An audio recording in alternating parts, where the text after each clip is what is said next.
जय जगन्नाथ। राधे श्रीकृष्ण। अहला नवमी दिन कहीं राधांकर पाद दर्शन बोली कुहाଯାଏ। आमे प्रकृत सत्यता केवल पद्म पुराण जानीपरिबा। एही अहला नवमी दिन माँ राधाराणी को कहीं पूजा आराधना करा जाइछि। पौराणिक मर्त्तरे एमिति केउ कहानी लुचि रही जहाँकि प्रत्येक मनुष्य जानिबा अत्याधिक जरूरी अटे। आपण माने मने रखंतु, भाग्ୟରେ थिले माँ राधांकर एही सुंदर कहानी आपण श्रवण करि परिबे। जीवन रे जेते मध्य पाप कर्म करिथांतु ना कहीं किंबा पूर्व जन्मर जेकोसी भी कुकर्म फल थाउ ना कहीं, एही कहानी सुनिबा द्वारा सबु किछिर अंत घटी थाए। एहाकू विश्वास करंतु।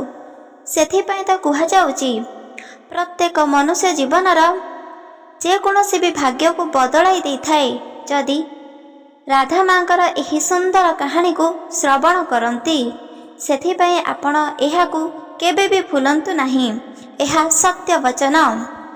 प्रत्येक क्षण रे आपण केउ सब पाप कर्म करुछंती किंबा पुण्य कर्म करुछंती एहार कोनोसी भी ज्ञान आपणक पाखरे नहीं। किंतु मने रखंतु, आपण माने जदि किछि क्षण भितरे जेकोसी भी शास्त्र को आपण माने निज कर्णरे श्रवण करती ताहाले एहाकू लिखित आकारे रखंतु कि आपण पाप नुहे बरं पुण्य अर्जन करिछंती। आउ एही पुण्यर बल अत्याधिक शक्तिशाली, जहा फल रे आपणकर पूर्व जन्मर जेकोसी भी कुकर्म फल को अंत घटी थाए। सेथिपई आपण माने एकथा को मने रखंतु। ए जीवन रे जदि आपण सुंदर मनुष्य जीवन धारण करिछंती, जदि किछि पाप दुख कष्ट रोग एसबु बारंबार घटुची, धनर अभाव देखा दउछि, दुर्घटना बारंबार हेउची, ताहाले मने रखंतु एहा एक पूर्व जन्मर कुकर्म फलबाज से ए जन्म रे आपण मानकु समस्त को भोगिबा को पड़िबो। जदि आपण चाहिए ताहाले पूर्व जन्म रे जेकोसी पाप कर्म किंबा ए जन्म रे मध्य आपण जेकोसी पाप कर्म करिथिबे आउ बिल्कुल भी आपण मानकु भोगिबा को पड़िबो नहीं। जदि आपण प्रकृत रे केवल एही सुंदर कहानी को बा भागवत को जेकोसी शास्त्र को निज कर्ण रे श्रवण करंती ताहाले आपण माने मने रखंतु, जेते मध्य पाप थाउ ना कहीं ताहार अंत घटी थाए। आपण आपणकर जीवन को मध्य बदलाई दे थाए। आपण आपण परिवार मध्य मंगल घटी थाए। आउ सब किछि अधूरा स्वप्न मध्य पूरण घटी थाए। एहा सत्य वचन। आपण मानकु जदि प्रकृत रे विश्वास हेउ नाही ताहाले एहाकू थरे मात्र विश्वास करी देखंतु। 21 दिन भितरे आपणकर सब किछि मनस्कामना गोटी गोटी करी गोटे मनस्कामना पूरण होइजिब जदि आपण एही सुंदर कहानी को निज कर्ण रे श्रवण करंती। सेथिपई चलंतु जानिबा एही सुंदर कहानी जहा माँ राधांकर पाद दर्शन बोली कुहाଯାଏ। एही अहला नवमी दिन काहेकि अहला नवमी दिन माँ राधांकर पाद दर्शन बोली कुहाଯାଏ, प्रकृत कथा चलंतु जानिबा। प्रत्येक देवी देवता एही कार्तिक मास शुक्ल नवमी को एही पृथ्वी पृष्ठ मृत्यु लोकों पाखकू भ्रमण करिबा पई आसीथांती। जेतेबेले वृंदावन एही सुंदर नगरी को आसी भ्रमण करिथांती सेतेबेले गोटे मात्र भगवान पचारुछंती काहेकि प्रत्येक देवी देवता केवल वर्ष को थरे समस्ते वृंदावन को भ्रमण करिथांती, से पुणी कार्तिक शुक्ल नवमी रे। एमिति क्यों रहस्य लुचि रही जहा आपण मानकु ज्ञात अछि किंतु मते बिल्कुल भी ज्ञात नहीं। सेथिपई मते मध्य एही विषय कुहंतु। एही कथा सुनी प्रत्येक देवी देवता मध्य तांकर प्रश्नर उत्तर देबा पई कहिछंती। प्रश्न पचारुथिबा व्यक्ति होची स्वयं नारद मुनि। जेतेबेले देवी देवता को पचारुछंती सेतेबेले उत्तर माध्यम रे सुनिबा को मिलुछि। जदि तुमे जीवन रे सर्वस्व श्रेष्ठ हेबा पई चाहुछ, सर्वस्व सुख दुख रे प्रत्येक व्यक्ति को एही नियंती भाव रे रखिबा को चाहुछ, ताहाले तुमे मध्य आम साथी रे निश्चित भाव रे जीवा को पड़िबो वृंदावन। नारद मुनि प्रत्येक देवी देवता साथीरे एकत्र होई एही वृंदावन को आसिले। सेठारे प्रत्येक भक्त पूजा आराधना करुथिले राधा मांकर पाद को। केतेक भक्त रहिछंती अहला को मध्य पूजा आराधना करुछंती। सेतेबेले नारद मुनि एही सबु घटना देखि आश्चर्य होइगले। एमिति क्यों पर्व रहिछि जोथिरे माँ राधांकर पाद को दर्शन करने को मिलुछि। जुग जुग वर्ष वर्ष प्रत्येक दिन को धरी मध्य केबे भी कौनसी भगवान मध्य राधांकर पाद को दर्शन करि नाहांती। किंतु एमिति क्यों सब पर्व रहिछि जे कि एही पर्वरे प्रत्येक व्यक्ति राधांकर पाद दर्शन को देखुछंती, जार सौभाग्य आमको मध्य प्राप्त हेउछि। एही सबको मनरे चिंता रखी नारद मुनि अन्य भगवान को स्वयं श्री हरि को पचारिबा को भाबिले। काहेकि ना वृंदावन को मध्य भगवान श्री हरि मध्य गमन करथिले। नारद मुनि पचारुछंती भगवान श्री हरि को, हे प्रभु नारायण, एहा किपरि संभव अटे? प्रत्येक देवी देवता मध्य राधांकर पाद को दर्शन करि पारि नाहांती, काहाको मध्य सेही सौभाग्य मिली पारि नाही। किंतु एही मत्यरे प्रत्येक व्यक्ति किपरि राधा मांकर पाद को दर्शन करुछंती, एहा किपरि रहस्य रहिछि। सेतेबेले भगवान श्री हरि नारद मुनि को कहिले, तुमे जदि प्रकृत सत्यता जानी पारिब तुमे मध्य राधांकर अपार कृपा मध्य प्राप्त पाई पारिब, अपार कृपा मध्य पाई पारिब। ए कथा सुनी नारद मुनि सांगे सांगे उत्तर देले, श्री भगवान मते निहाती भावरे एही रहस्य कथा जणांतु, काहेकि ना एही रहस्यमय कथा सुनिबा द्वारा माँ राधांकर मध्य पाद दर्शन होइजिब, तांकर अत्याधिक शक्ति मध्य मो पाखकु चली आसिब, मते प्राप्त होई पारिब। सेथिपाई हे प्रभु मते निहाती भावरे एही सबु किछि लुचि रहिथिबा गुप्त कथा मते जणाई दियंतु। जेते मध्य रहस्य कथा लुचि रहिछि ता मध्य मो आखि आगरे रखि दियंतु, ता द्वारा मो प्रत्येक कथा चल चल करी निज नयन रे देखि पारिबी। भगवान श्री हरि नारदंकर कथा सुनी तांको उत्तर माध्यम रे जणाउछंती, हे नारद, मन ध्यान दे शुण प्रकृत सत्यता। राधा हेउछंती मो गुरु, मो शक्ति। तांको बिना मो काहा साथिरे मध्य जे कोनोसी भी युद्ध करी विजय प्राप्त करि पारिबी नाही। राधा मो पाखरे अछि, राधांकर शक्ति मते प्राप्त हेउछि। एही कारणरु मो प्रत्येक युद्धरे मो विजय प्राप्त करुछि। एहार प्रकृत अधिकारी हेउछि केवल राधा। राधांकर नाम जे कोनोसी व्यक्ति जदि उच्चारण करिब तार जीवनर सर्वस्व पाप धीरे धीरे क्षय होइजिब। एमिति केतेक मंत्र रहिछि, केतेक शक्तिशाली मध्य रहिछि, किंतु सर्वश्रेष्ठ हेउछि राधांकर नाम। जे कोनोसी व्यक्ति एही नाम उच्चारण करिबा मात्रे मु जे कोनोसी भी स्थान रे थाउ ना काहेकि सांगे सांगे सेही भक्त पाखरे जाई पहुँची जाए। तार गोटी गोटी करी कोटिए मनस्कामना को मध्य पूरण करि दिए। आउ जे राधांकर एही सुंदर कहानी सुनिबा पई अत्याधिक आग्रह हेउछि, तार तो निज हृदय रे मु वास करि परिबी। तार जेते मध्य पाप कर्म दूरे जीवी, ताको कोनोसी भी आउ पुणी थरे जन्म नेबा को पड़िबो नाही। एही पृथ्वी भितरे ताको सर्वदिन पई केवल मो हृदय रे स्थापन रखिदेबी। एक कथा सुनी नारद मुनि अत्याधिक खुशी होई कले। एही गोटिए कहानी सुनिबा द्वारा स्वयं भगवान श्री हरि अत्याधिक स्नेह फल मध्य पाई परिबे। नारद मुनि भगवान श्रीकृष्ण को कहउछंती, हे प्रभु मते निश्चित भाव मार्गदर्शन करंतु, ता द्वारा मो प्रत्येक कथा आपणक ठारु श्रवण करि परिबी। भगवान श्रीहरि नारद मुनि को कहउछंती, ଯେତେବେଳେ ଆସୁଛି କାର୍ତ୍ତିକ ମାସ ଶୁକ୍ଳ ନବମୀ, ଏହି ନବମୀରେ ପ୍ରତ୍ୟେକ ଭକ୍ତ ରାଧାଙ୍କର ପାଦକୁ ଦର୍ଶନ କରୁଛନ୍ତି। କିଛି ଭକ୍ତ ରହିଛନ୍ତି, ସେମାନେ ଅହଳାକୁ ମଧ୍ୟ ଦର୍ଶନ କରୁଛନ୍ତି। ତାଦ୍ୱାରା ତାଙ୍କୁ ମଧ୍ୟ ପୁଣ୍ୟପ୍ରାପ୍ତ ହେଉଛି। ଏହାର ପ୍ରକୃତ କାରଣ ହେଉଛି, ହେ ନାରଦ, ତୁମେ ନିଶ୍ଚିତ ଭାବରେ ଜ୍ଞାତ ଥିବ, ଯେତେବେଳେ ରାଧା ଏହି ବୃନ୍ଦାବନକୁ ଆସିଥାନ୍ତି, ସେତେବେଳେ ପ୍ରତ୍ୟେକ କ୍ଷଣ ନିଜ ପାଦକୁ ଘୋଡ଼ାଇ ରଖିଥାନ୍ତି। ଏମିତି କୌଣସି ଭଗବାନ ନାହାନ୍ତି ଯିଏକି ସ୍ୱୟଂ ରାଧା ମାଙ୍କର ପାଦକୁ ଦର୍ଶନ କରିନାହାନ୍ତି। କିନ୍ତୁ ଏହି ବୃନ୍ଦାବନକୁ ଯେତେବେଳେ ରାଧା ପ୍ରତ୍ୟେକ କ୍ଷଣ ଆସନ୍ତି, ବୃନ୍ଦାବନରେ ଭ୍ରମଣ ମଧ୍ୟ କରିଥାନ୍ତି। ଯେକୌଣସି ଭକ୍ତ ମଧ୍ୟ ରାଧାଙ୍କର ପାଦକୁ ଦର୍ଶନ କରିବା ପାଇଁ ବହୁତ ଆକୁଳ ହେଉଥିଲେ, କିନ୍ତୁ କେହି ବି ଭକ୍ତ ରାଧାଙ୍କର ପାଦକୁ ଦର୍ଶନ କରିପାରିନାହାନ୍ତି।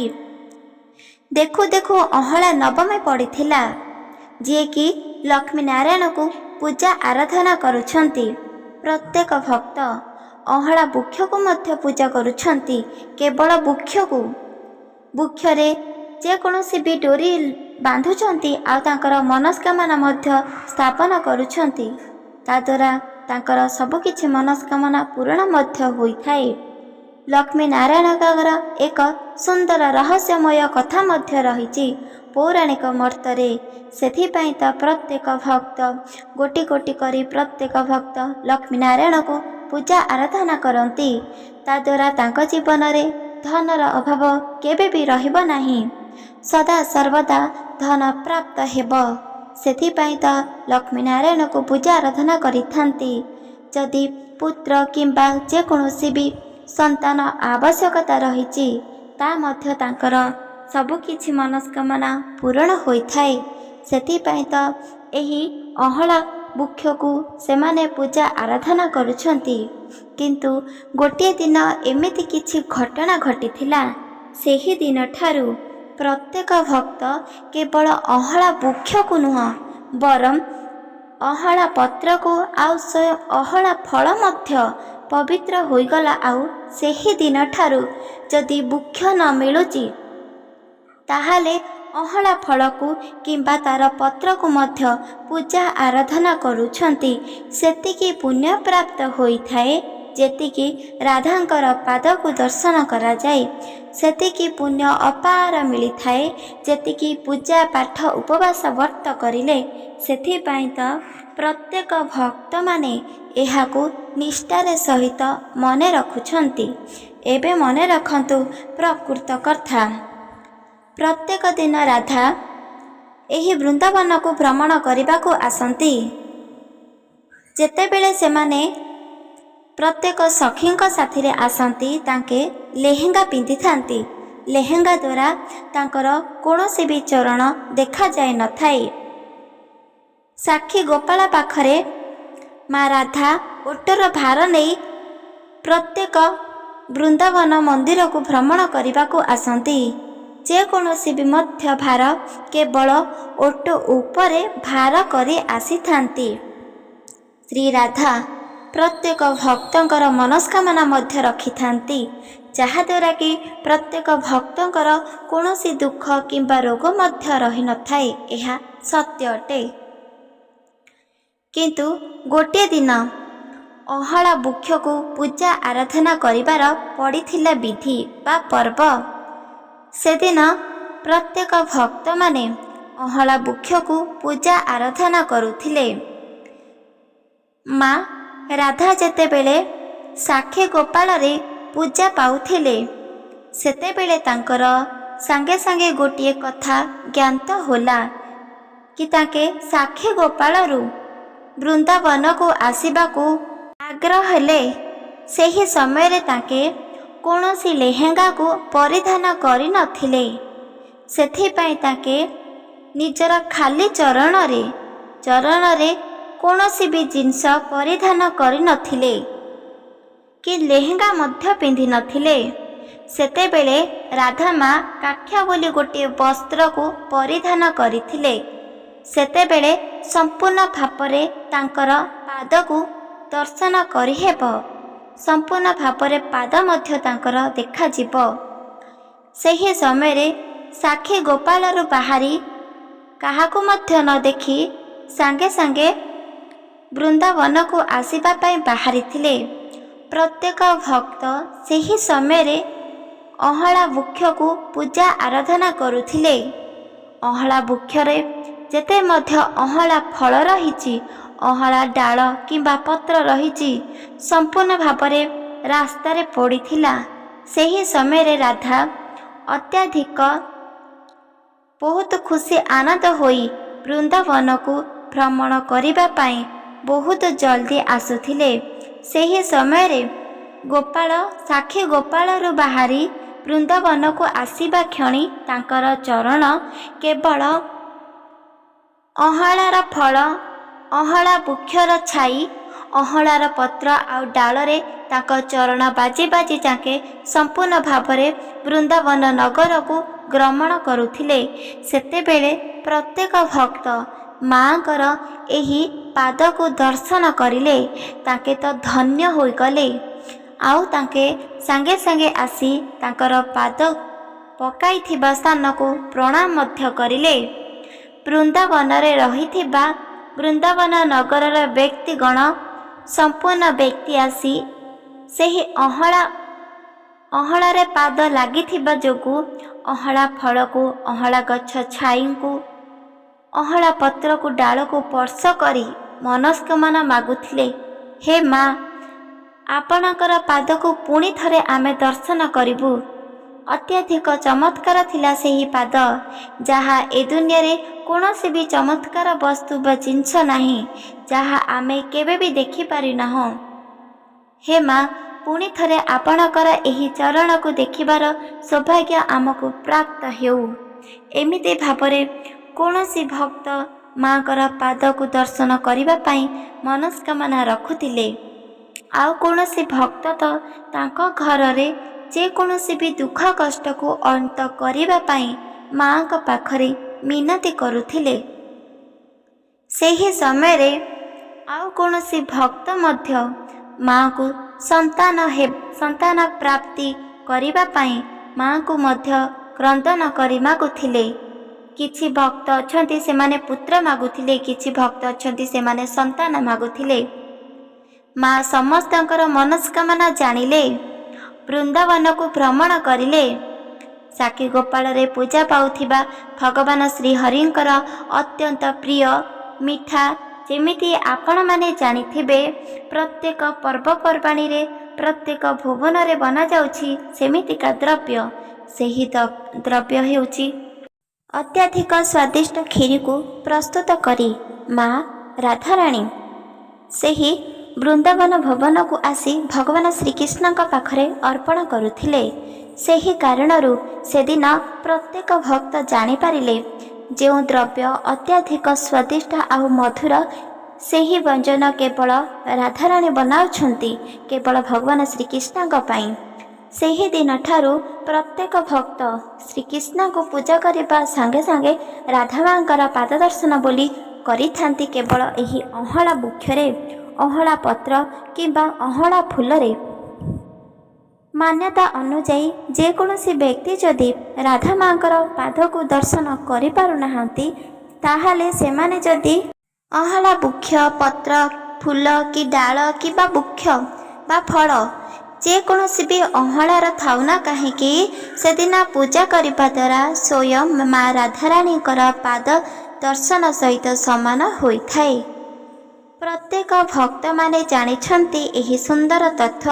ସେହି କାରଣରୁ ସେଦିନ ରାଧାମାଙ୍କର ପାଦ ଦର୍ଶନ ଯଦି କରିପାରୁନାହାନ୍ତି, ଏହି ଅଁଳା ଫଳକୁ ନିଜ ପାଖରେ ରଖି କିମ୍ବା ଅଁଳା ବୃକ୍ଷକୁ ମଧ୍ୟ ପୂଜା କରିଥାନ୍ତି। ଆଉ ସବୁକିଛି ମନସ୍କାମନା କେବଳ ସେହି ଅଁଳା ଫଳକୁ କିମ୍ବା ଅଁଳା ବୃକ୍ଷ ସାଥିରେ କହିଥାନ୍ତି। ଏହା କହିବା ଦ୍ୱାରା ସାଙ୍ଗେ ସାଙ୍ଗେ ତତ୍କ୍ଷଣେ ସବୁକିଛି ମନସ୍କାମନା ପୂରଣ ହୋଇଯାଏ। ଏହା ଏକ ସତ୍ୟ ବଚନ। କେବଳ ସେଦିନ ମା ରାଧାରାଣୀ ଆସିବାର ସଂକେତ ପ୍ରତ୍ୟେକ ଭକ୍ତ ଜାଣିଥିଲେ। କେବଳ ଭଗବାନ ଶ୍ରୀକୃଷ୍ଣଙ୍କର ଅତ୍ୟନ୍ତ ପ୍ରିୟ ସ୍ୱାଦିଷ୍ଟ ବ୍ୟଞ୍ଜନ ମଧ୍ୟ ବନାଇ ଭୋଗ ଅର୍ପଣ କରିଥିଲେ। ସେହି କାରଣରୁ ପ୍ରତ୍ୟେକ ଭକ୍ତମାନେ ମଧ୍ୟ ସେଦିନ ରାଧା ମାଙ୍କର ସାଥିରେ ସାକ୍ଷୀ ଗୋପାଳ ବୋଲି ନାମକୁ ସୁମରଣ କରି ଭଗବାନ ଶ୍ରୀକୃଷ୍ଣଙ୍କୁ ପୂଜା ଆରାଧନା ମଧ୍ୟ କରୁଥିଲେ। ଏହା ଏକ ସତ୍ୟ ବଚନ, କାହିଁକି ନା ଶାସ୍ତ୍ରରେ ଉଲ୍ଲେଖ ଥିବା ସବୁକିଛି ସତ୍ୟ ଅଟେ। ସେଥିପାଇଁ ଆପଣମାନେ ଏସବୁ କଥାକୁ ବିଶ୍ୱାସ କରନ୍ତୁ। ଏବେ ଚାଲନ୍ତୁ ଜାଣିବା, ଆପଣମାନେ ବୃନ୍ଦାବତୀ ଯେତେବେଳେ ପୂଜା ଆରାଧନା କରୁଛନ୍ତି, ସେହି ସମୟରେ ମଧ୍ୟ ଆପଣ ଅଁଳା ଫଳ କିମ୍ବା ଅଁଳାର ପତ୍ର ହେଉ କିମ୍ବା ଡାଳ ହେଉ କିମ୍ବା ବୃକ୍ଷ ହେଉ, ଯେକୌଣସି ଥାଉ ନା ପଛେ ଆପଣ ନିହାତି ଭାବରେ ଆଣନ୍ତୁ ନିଜ ଭୁବନକୁ ଆଉ ପୂଜା ଆରାଧନା କରନ୍ତୁ।